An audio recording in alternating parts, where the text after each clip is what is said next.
Ce lundi 7 juillet 2025, le stade municipal de Berkane, au Maroc, accueille un affrontement palpitant de la Coupe d'Afrique des Nations féminines, Mali contre Tanzanie, en clôture de la deuxième journée du groupe C.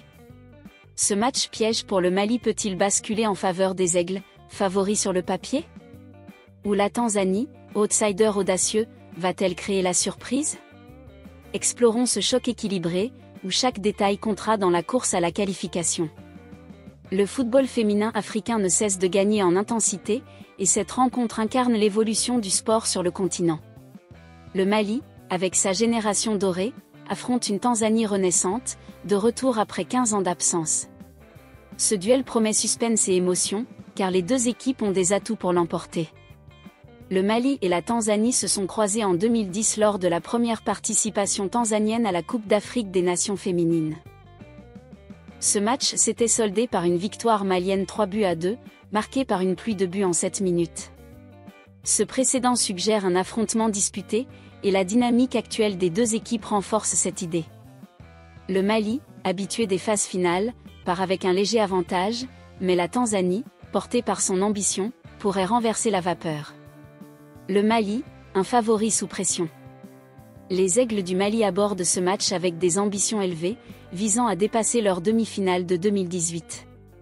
Leur campagne de qualification a été impressionnante, 20 buts marqués, seulement 3 encaissés. Aguecha Diarra, attaquante du PSG et meilleure buteuse des éliminatoires, est la star à suivre, soutenue par Aïssata Traoré, fleurie, une milieu créative. Pourtant, une affaire de primes impayées a perturbé leur préparation, ce qui pourrait affecter leur cohésion face à une Tanzanie affamée.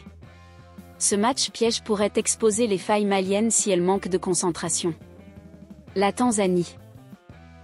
L'outsider qui peut surprendre les Twiga Stars, unique représentante de la CECAFA, reviennent avec une équipe jeune et déterminée. Malgré les absences de Clément Opea, suspendu, et Clara Luvanga, incertaine, la Tanzanie compte sur Esham Ninka, attaquante explosive, et Jeannette Chija, gardienne solide. Leur style, basé sur une défense rigoureuse et des contres rapides, pourrait poser problème au Mali, surtout si les Aigles sous-estiment leur adversaire. Ce retour après 15 ans galvanise les Tanzaniennes, prêtes à jouer sans pression. Un équilibre fragile. Ce choc s'annonce équilibré pour plusieurs raisons. Le Mali a l'expérience et la qualité individuelle, mais la Tanzanie compense par son envie et son organisation tactique. Les Aigles devront dominer le milieu, où Aïssata Traoré sera crucial pour alimenter Diarra. La Tanzanie, elle, misera sur une défense compacte et des transitions rapides pour exploiter les erreurs maliennes. Les statistiques, 20 buts maliens contre 12 Tanzaniens en qualification, favorisent le Mali, mais l'absence de rythme compétitif récent pour la Tanzanie pourrait être compensée par leur détermination. Ce match est un piège pour le Mali, une victoire conforterait leur statut, mais un faux pas face à un outsider pourrait compromettre leur parcours dans un groupe C relevé. Pour la Tanzanie, un résultat positif serait un exploit retentissant pour l'Afrique de l'Est. Où suivre le match? Les supporters maliens pourront regarder le match sur l'ORTM, tandis que les Tanzaniens se connecteront à Azam Media. beIN Sport Mena et Canal+ Afrique diffuseront également la rencontre.